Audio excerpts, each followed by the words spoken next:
we took a little trip along with Colonel Jackson down the mighty Mississippi. We took a little bacon and we took a little beans, and we caught the bloody British in a town in New Orleans. We fired our guns and the British kept a-coming. There wasn't as many as there was a while ago. We fired once more and they began to running on down the Mississippi to the Gulf of Mexico.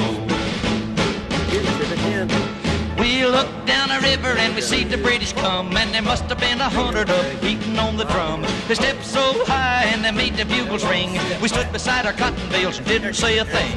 We fired our guns and the British kept a-coming. There wasn't as many as there was a while ago. We fired once more and they began to running on down the Mississippi to the Gulf of Mexico. Old Hickory